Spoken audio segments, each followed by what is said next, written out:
மாயா Sandhya serial November 25 எபிசோடுக்கான ரிவ்யூவை இந்த வீடியோவில் வாங்க பார்க்கலாம். என்ன நடக்குதுன்னா, பாட்டி வந்துட்டு நேராக 4 பேரையும் கூட்டிக்கிட்டு அவங்க ஊருக்கு போகிறாங்க. அப்போ ஒரு ரோட்டில் நம்ம பாட்டி 4 பேரையும் இறக்கி நிற்க வைக்கிறாங்க. அப்போ கதிர் கேட்குறாரு, என்ன பாட்டி இப்படி இங்கே கொண்டாந்து நிற்க வச்சிருக்கீங்க, வீடே பக்கத்தில் இல்லையே அப்படின்னு. பாட்டி சொல்கிறாங்க, ரொம்ப வருஷம் கழிச்சு என்னோட பேத்தி தானா, அப்புறம் என் பேரன் வந்திருக்காங்க, இவங்களை நான் நல்லபடியாக வரவேற்க வேண்டாமா அப்படின்னு சொல்லிட்டு வரவேற்கிறாங்க. இதை பார்த்துட்டு எல்லாருமே ரொம்ப சந்தோஷப்படுறாங்க. அப்போ பாட்டி நேராக ஒரு இடத்துக்கு கூட்டிகிட்டு வந்துட்டு சாமி கும்பிட்றாங்க. அங்கே வந்துட்டு எல்லா அந்த தனா, மாயா, சீனு, கதிர் 4 பேருக்கும் மாலை போட்டு வரவேற்கிறாங்க. அப்புறம் 4 பேரையும் மேலே தாளத்தோட வீட்டுக்கு நடக்க வச்சு கூட்டிகிட்டு போகிறாங்க. அப்போ பாட்டி சொல்கிறாங்க, இந்த மாதிரி உங்கள் 4 பேரையும் கூட்டிகிட்டு வரணும்னு எப்பயிலேருந்து தெரியுமா ஆசைப்பட்டேன் அப்படின்னு. அதே நேரத்தில் பாட்டி டக்குன்னு மேலே தாளத்தை நிப்பாட்டுங்கடா அப்படின்னு சொல்லிட்டு ஒருத்தரை பார்த்து, பார்த்தீங்களா என் பேத்திய அமெரிக்காவில் படித்தவ அப்படின்னு சொல்லிட்டு ரொம்ப பெருமையாக பேசிட்டு வராங்க. அப்போ பாட்டி ஒரு வீட்டுக்கிட்ட நின்று, எங்கடி இருக்க, இங்கே வாடி அப்படின்னு வெளியில் ஒருத்தரை கூப்பிட்றேன். அவங்க வந்துட்டு, என்னம்மா என்ன வேணும் அப்படின்னு சொல்ல பாட்டி சொல்கிறாங்க, நீ எவ்வளோ பீத்திக்கிட்டா, உன் பொண்ணுக்கு மட்டும்தான் இங்கிலீஷ் தெரியும் அப்படின்னு சொல்லி பாத்தியா, என் பேத்தி அமெரிக்காவில் படித்தவ, ஏம்மா மாயா நீ 2 இங்கிலீஷில் கேள்விகள்மா அந்த பொண்ணுகிட்ட அப்படின்னு சொன்னதோட மாயா சூப்பராக இங்கிலீஷ் பேசுகிறாங்க. இதை பார்த்துட்டு பாட்டி ரொம்ப பெருமைப்படுறாங்க. அதுக்கப்புறமா எல்லாரையும் கூட்டிக்கிட்டு நேராக வீட்டுக்கு வராங்க. அப்போ எல்லாரும் வலது கால் வச்சு வீட்டுக்குள்ளே வர்றாங்க. அப்போ வீட்டுக்குள்ளே வந்ததோட பாட்டி சொல்கிறாங்க, அவங்க 4 பேரை இந்த வீட்டுக்குள்ளே வரவேற்கணும்னு எத்தனை நாளாக ஆசைப்பட்டேன், ஆனால் சீனுவோட அம்மா தான் இங்கே வரமாட்டேன்ட்டா அப்படின்னு. சரி அது இருக்கட்டும், நடந்தது நடந்து போச்சு, உங்கள் 4 பேரையும் நான் வரவேற்றுட்டேனே எனக்கு அது போதும் அப்படின்னு சொல்ல மாயா அங்கே இருக்கிற ஃபோட்டோவை பார்க்குறாங்க. பார்த்துட்டு அது யார் பாட்டி அப்படின்னு கேட்க பாட்டி சொல்கிறாங்க, அவர் தான் என்னோட புருஷன். நான் வந்துட்டு வயலுக்கு சாப்பாடு கொண்டு போகும் பொழுது என்னை பார்த்தவர், அவருக்கு என்ன ரொம்ப பிடிச்சி போச்சுன்னதோட அவர் என்னதான் கல்யாணம் பண்ணணும்னு ஒருத்த கல்ல எண்ணத்தோட எல்லாருமே சேர்ந்து எங்களுக்கு கல்யாணம் பண்ணி வச்சுட்டாங்க, அவ்வளோ லவ் அப்படின்னு. மாயா சொல்கிறாங்க, அந்த காலத்திலே லவ்வா பாட்டி அப்படின்னு. இப்போ பாட்டி சொல்கிறாங்க, அப்புறம் இல்லாமலையா அப்படின்னு. அதுக்கப்புறமா வந்துட்டு பாட்டி சொல்கிறாங்க, சரி எல்லாரும் அந்த சேரில் உட்காருங்க அப்படின்னு சொல்ல யாருமே உட்காரல. அப்போ டக்குன்னு அந்த இடத்துக்கு மணி வராரு. மணியை பார்த்ததோட சீனி கேட்குறாரு, என்னப்பா நீங்கள் வந்திருக்கீங்க அப்படின்னு. மணி சொல்கிறாரு, வீட்டில் என்ன நடந்துச்சு அப்படின்னு எல்லாத்தையுமே அண்ணி சொல்லிட்டாங்க, கண்டிப்பாக நீங்கள் 4 பேரும் வந்து ஒத்துமையாக இருக்க மாட்டீங்கன்னு எனக்கு தெரியும், அதனால தான் நான் வந்துட்டேன். சீனு நான் சொன்னால் கேட்காமையா இருப்ப, போய் உட்கார்ற அப்படின்னு சொன்னதோட சீனு போயிட்டு உட்கார்றாரு. சீனு பக்கத்தில் மாயாவும் உட்கார்றாங்க. அதுக்கப்புறமா வந்துட்டு தனாவையும் ரொம்ப அடம் பிடிச்சு உட்கார வைக்கிறாங்க. பக்கத்தில் கதிர் உட்கார்றாரு. அப்புறம் பாட்டி சொல்கிறாங்க, கல்யாணமான பிறகு வீட்டில் நடக்க வேண்டிய முறையான விஷயங்கள் எதுவுமே நடக்கலை அப்படின்னு ஜானகி என்கிட்ட சொல்லிட்டான், அதனால உங்க 4 பேருக்கும் செய்ய வேண்டியதை நான் செய்யணும் அப்படின்னு சொல்லிட்டு பாலும் பழமும் கொடுக்குறாங்க. அப்போ மாயா வந்துட்டு நம்ம சீனு கூட்டி விட சீனு வந்துட்டு சாப்பிட்றாங்க. இன்னொரு பக்கம் நம்ம தனா வந்துட்டு கதிருக்கு கொடுக்குறாங்க. இதே மாதிரி பாலும் பழம் ஊட்டி விடுறாங்க. அதே நேரத்தில் பாட்டி சொல்கிறாங்க, இந்த 4 ஜோடியும் பார்த்தா எனக்கு ரொம்ப பெருமையாக இருக்குது அப்படின்னு சொல்கிறாங்க. அதுக்கப்புறமா வந்துட்டு சீனசி பண்ணி புவனேஸ்வரியை காமிக்கிறாங்க.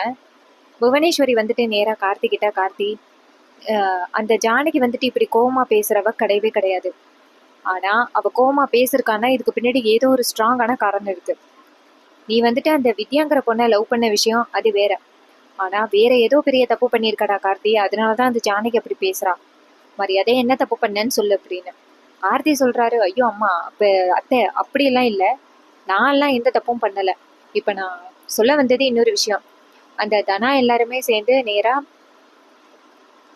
பாட்டி வீட்டுக்கு போயிருக்காங்க. அங்கே போயிட்டு நான் தனா கிட்ட சொல்லி புரிய வச்சு நான் தனாவை கூட்டிகிட்டு வரேன் அப்படின்னு சொல்ல புவனேஸ்வரி சொல்கிறாங்க, அது நீ சொன்னது மட்டும் சரியாக நடந்துருச்சுன்னா நல்லது, நீ போயிட்டு அவளை கல்யாணம் பண்ணி கூட்டிகிட்டு வா அப்படின்னு சொன்னதோட கதிரும், நான் கண்டிப்பாக அவளை கல்யாணம் பண்ணிட்டு தான் வீட்டுக்கு வருவேன் அப்படின்னு சொல்கிறாங்க. இன்னொரு பக்கம் பாட்டி அங்கே உள்ள அந்த சீனு மாயா கிட்ட, இங்கே பாருங்க முளைப்பாரியெல்லாம் எடுத்து வச்சிருக்கேன், நாளைக்கு திருவிழா ஆரம்பிச்சிரும், அதோட உங்களுக்கு சட்டையெல்லாம் எடுத்து வச்சிருக்கேன் அப்படின்னு சொல்லிட்டு ட்ரெஸ் எல்லாம் எடுத்து கொடுக்க இதை பார்த்துட்டு மணி சொல்கிறாரு, பார்த்தீங்களா எங்கள் அம்மா எப்படி அசத்துறாங்க அப்படின்னு சொல்கிறாரு. அதுக்கப்புறமா பாட்டி வந்துட்டு புடவையெல்லாம் கொடுத்ததோட மாயா கேட்குறாங்க, பாட்டி நீங்கள் அந்த மாதிரி வச்சு கட்டியிருக்கீங்களே அந்த மாதிரி எனக்கு கட்டி விடுறீங்களா அப்படின்னு. இதை கேட்டதோட பாட்டி சொல்கிறாங்க, அதுவும் நல்லது தான், இந்த ஊர் வழக்கத்தை பற்றி நீ தெரிஞ்சுக்கிட்டியே, சரிவா கட்டி விடுறேன் தனா, நீயும் வா கட்டி விடுறேன் அப்படின்னு.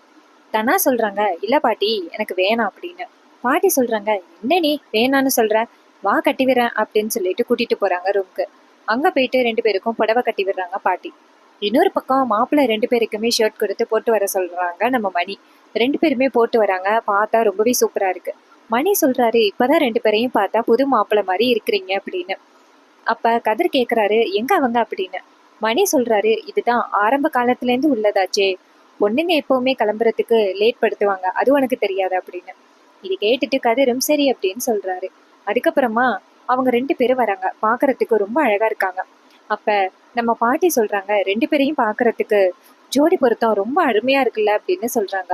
அப்படியே குஷ்பு சரத்குமார் மாதிரி இருக்காங்க அப்படின்னு சொல்றாங்க. அதுக்கப்புறம் பாட்டி சொல்றாங்க இந்த மாதிரி கொசுவை வச்சு கட்டின பிறகு பாட்டு போட்டுட்டு டான்ஸ் ஆடுறது ஒரு வழக்கம், ஆடுறீங்களா அப்படின்னு கேட்க மாயா சொல்றாங்க சேச்சே அதெல்லாம் வேணாம் பாட்டி அப்படின்னு. அப்ப பாட்டி டக்குன்னு மாயாவும் சீனுவும் ஆடுற மாதிரி யோசனை பண்ணி பாக்குறாங்க. அப்ப பாட்டி சொல்றாங்க 2 பேருமே உண்மையாவே டான்ஸ் ஆடினா ரொம்ப அருமையா இருக்கும் தெரியுமா அப்படின்னு. அடுத்ததா மணி சொல்றாரு நீங்க மட்டும் மாயாவும் சீனுவும் டான்ஸ் ஆடுற மாதிரி யோசனை பண்ணி பாத்திய, நான் வந்துட்டு தனாவும் கதிரும் ஆடுற மாதிரி யோசனை பண்ணி பாக்குறேன் அப்படின்ட்டு யோசனை பண்ணி பாக்குறாங்க. அப்ப மணி சொல்றாரு அவங்கள விட இவங்க ரொம்ப சூப்பரா ஆடுறாங்களே அப்படின்னு சொல்றாங்க. அதுக்கப்புறமா மாயா கேக்குறாங்க என்ன மாமா இதெல்லாம் அப்படின்னு. மணி சொல்றாரு நீங்க தான் ஆட மாட்டிட்டீங்க, அட்லீஸ்ட் நாங்களாவது கற்பனை பண்ணி பாத்துக்கிறோமே அப்படின்னு. அப்புறமா பாட்டி சொல்றாங்க இதே மாதிரி நானே என் புருஷனும் சேர்ந்து ஆடணுமே, அதெல்லாம் ஞாபகம் வந்துட்டு சரி சரி பரவாயில்ல இருக்கட்டும், அப்புறம் இதை பத்தி யோசனை பண்ணிக்கலாம் அப்படின்னு. அதுக்கப்புறம் மணி சொல்றாரு சரி நம்ம இப்போ கோயிலுக்கு போகணும், இதே மாதிரி காஸ்டியூம்ல கோயிலுக்கு போக முடியாது, நீங்க போயிட்டு ட்ரெஸ் சேஞ்ச் பண்ணிட்டு வாங்க அப்படின்னு சொல்ல அவங்க ட்ரெஸ் சேஞ்ச் பண்ணிட்டு வராங்க. வந்ததோட பாட்டி சொல்றாங்க இங்க பாருங்க எல்லாரும் சேர்ந்து கோயிலுக்கு போகலாம் அப்படின்னு சொல்லிட்டு கோயிலுக்கு போறாங்க. அங்க போயிட்டு சாமி கும்பிடுறாங்க. அப்ப சாமி கும்பிட்டு முடிச்சதோட என்ன நடக்குதுன்னா அங்க ஒருத்தர் வராரு. அவர் தான் வந்துட்டு கருப்பசாமி வேஷம் போடுறவரு. அவரு நேரா அங்க பாட்டியை பார்த்துட்டு நல்லா இருக்கீங்களா அப்படின்னு சொல்லிட்டு நேரா மணியை பார்த்து உங்களுக்கு கத்தி குத்து பட்டிருந்துச்சு இப்ப எப்படி இருக்கு அப்படின்னு சொல்ல அவர் சொல்றாரு இது எப்படி உங்களுக்கு தெரியும் அப்படின்னு. அவரு அப்ப சொல்றாங்க இவர் கருப்பசாமி இவருக்கு தெரியாமையா இருக்கும் அப்படின்னு. அப்புறம் கல்யாணமான பொண்ணு மாப்பிள்ளைங்களை வந்துட்டு கூப்பிட்டு வாழ்த்துக்கள் சொல்றாரு. அதே நேரத்துல அந்த இடத்துக்கு கதிர் யாருக்கும் தெரியாம வந்தாரு. வந்துட்டு நேரா வந்துட்டு யாருக்கும் தெரியாம தனாவை தனியா கூப்பிடுறாரு கார்த்தி. தனா வந்துட்டு கார்த்தியை பார்த்ததோட அதிர்ச்சியாகி நிக்க. அப்ப கார்த்தி வந்துட்டு சைகையில அந்த பக்கமா வான்னு கூப்பிட உடனே தனாவும் சரி அப்படின்னு சொல்லிட்டு கார்த்தி கூப்பிட்ட இடத்துக்கு போறாங்க. இன்னொரு பக்கம் மாயா வந்துட்டு தனாவை பார்க்க தனாவை காணுனத்தோட செம அதிர்ச்சி ஆகுறாங்க. தனா எங்க போனா அப்படின்னு தேடுறாங்க. அப்ப தனா வந்துட்டு நேரா கார்த்தியை போய் பார்த்துட்டு சார் எதுக்கு சார் இங்க வந்தீங்க, உங்களை யார் சார் இங்க வர சொன்னது அப்படின்னு சொல்ல கார்த்தி சொல்றாரு தனா எத்தனை நாள் தான் நீ என்னை விட்டு பிரிஞ்சிருக்க போற, இங்க பாரு ஏதோ அந்த கதிர் வந்துட்டு உன் கழுத்துல கட்டாய தாலி கட்டிட்டான் அப்படிங்கிறதுக்காக கடைசி நாள் வரைக்கும் அவன் கூட சேர்ந்து வாழ போறியா, இங்க பாரு நான் உன்னை எந்த அளவுக்கு லவ் பண்றேன்னு தெரியும்ல, தயவு செஞ்சு என்னை விட்டுட்டு போயிடாத தனா அப்படின்னு சொல்ல தனா சொல்றாங்க எப்படி சார் அதெல்லாம் ஒத்து வரும், அதெல்லாம் ஒத்து வராது, நீங்க வந்துட்டு வீட்டுக்கு போங்க அவங்களை யாராவது பார்த்தா பிரச்சனை ஆகிரும் அப்படின்னு. அப்ப கார்த்தி சொல்றாரு இங்க பாரு எனக்கு உன்னை ரொம்ப பிடிக்கும், உன்னோட டென்னிஸ் கனவு எல்லாமே நிறைவேறணும் அப்படின்னா நீ வந்துட்டு என்ன கல்யாணம் பண்ணா மட்டும்தான் முடியும், அவன் கூட உன்னால சேர்ந்து வாழ முடியாது, சொல்றது கேளு தனா அப்படின்னு சொல்ல தனா வந்துட்டு அமைதியா இருக்க. கார்த்தி சொல்றாரு இன்னைக்கு நைட்டு 10 மணி போல நான் உங்க வீட்டு கொல்லை பக்கம் காத்திருக்கேன், நீ வா அப்படின்னு சொல்ல இதை கேட்டுட்டு தனா எதுவுமே சொல்லவே இல்லை. அப்ப மாயா அந்த பக்கமா வர அப்ப கார்த்தி ஓடி போய் ஒளிஞ்சுக்கிறாரு. மாயா வந்து தனா அப்படின்னு சொல்ல தனா சே அப்படின்னு சொல்லிட்டு அந்த இடத்துல இருந்து போறாங்க. அப்ப மாயா வந்துட்டு கார்த்தி அந்த இடத்துல இருந்து ஓடுறத பார்த்துட்டு அதிர்ச்சி ஆகுறாங்க. இவன் எதுக்காக இங்க வந்தான், என்ன பிரச்சனை பண்றதுக்காக வந்தான் அப்படின்னு மாயா டென்ஷன் ஆகுறாங்க. அதுக்கப்புறமா மாயா வந்து சாமியாடுற இடத்துல வந்துட்டு நிக்கிறாங்க. அதுக்கப்புறமா தனாவும் மாயாவும் சேர்ந்து சாமிக்கு குதிரைய சாத்துறாங்க. அதுக்கப்புறமா அவங்க கேக்குறாங்க எப்போ முளைப்பாரி வைக்கிறீங்கன்னு கேக்குறதுக்கு நாளைக்கு நாங்க கண்டிப்பா வைக்கிறோம் அப்படின்னு பாட்டி சொல்றாங்க. அதுக்கப்புறமா கோயில் திருவிழாவுல பச்சை குத்துறாங்க. அப்ப பாட்டி மணி மாயா சீனு தனா கதிர் எல்லாரும் அந்த இடத்துல வந்து நிக்க அப்ப மாயை கேக்குறாங்க பாட்டி என்ன பாட்டி இது டேட்டூ மாதிரி இருக்கு அப்படின்னு சொல்ல பாட்டி கேட்குறாங்க, என்ன டேட்டுவா அப்படின்னு. அப்போ மணி சொல்கிறாரு, இந்த பச்சை குத்துறாங்கல்ல அதுக்கு அவங்க டேட்டூன்னு சொல்லுவாங்க. இங்கே பாரு மாயா, அவங்களுக்கு பிடிச்சவங்க பேரை நெஞ்சில் பச்சை குத்துவாங்க அப்படின்னு. அப்போ பாட்டி சொல்கிறாங்க, ஆமாம் மாயா, மனசார ஒருத்தவங்களை நினச்சா அவங்களோட பேரை நெஞ்சில் பச்சை குத்துவாங்க. அதுதான் இங்கே இவன் பண்ணிக்கிட்டு இருக்கான் அப்படின்னு. அப்போ பாட்டி நேராக சீனுவை பார்த்து, சீனு, நீ மாயா லவ் பண்ணி தானே கல்யாணம் பண்ணிக்கிட்ட, பச்சை குத்திக்க அப்படின்னு. சீனு சொல்கிறாரு, என்னால் முடியாது அப்படின்னு. நான் வந்துட்டு முன்னாடி தான் அவளை லவ் பண்ணேன், ஆனால் இப்போ அவளை நான் லவ் பண்ணவே இல்லை. எனக்கு அவளை சுத்தமாக பிடிக்காது. இப்போ போய் நான் வந்துட்டு பச்சை குத்தி என்ன பண்ண போகிறேன்? கண்டவ பேரையெல்லாம் நான் பச்சை குத்த முடியாது அப்படின்னு சொல்லிட்டு கூச்சிட்டு போகிறாரு. இதை பார்த்துட்டு மாயா ரொம்ப ஃபீல் பண்ணுறாங்க. பாட்டி சொல்கிறாங்க, மாயா கவலைப்படாத, கண்டிப்பாக அவனுக்கு மாயான்னு பச்சை குத்தி விட்டுட்டு மறுவேளை பார்க்குறோம் அப்படின்னு. இன்னொரு பக்கம் பாட்டி வந்துட்டு மணிக்கிட்ட ஒரு பிளானை சொல்ல, எப்படி சீனுவுக்கு பச்சை குத்துறது அப்படின்னு. சீனு மணி சொல்கிறாரு, இதுவும் சூப்பர் ஐடியா தான் அப்படின்னு சொல்கிறாரு. அடுத்ததா தனா அந்த இடத்துலேருந்து போனதோட கதிர் வந்துட்டு தனாவோட பேரை நெஞ்சில் பச்சை குத்துறாரு. இதை பார்த்துட்டு மாயா ஃபீல் பண்ணுறாங்க, சீனு வந்துட்டு நம்ம பேரை குத்தலையே அப்படின்னு. தனான்னு கதிர் வந்துட்டு பச்சை குத்திக்கிறாரு. அதுக்கப்புறம் எல்லாரும் வீட்டுக்கு வராங்க. வீட்டுக்கு வந்ததோட பாட்டி வந்துட்டு சமைக்கிற சாப்பாடு எல்லாருக்கும் ரொம்ப பிடிச்சிருக்கு. மணி சொல்கிறாரு, எங்கள் அம்மாவோட சாப்பாட்டை எத்தனை வருஷம் ஆச்சு சாப்பிட்டு அப்படின்னு சொல்லி பேசிகிட்டு இருக்காங்க.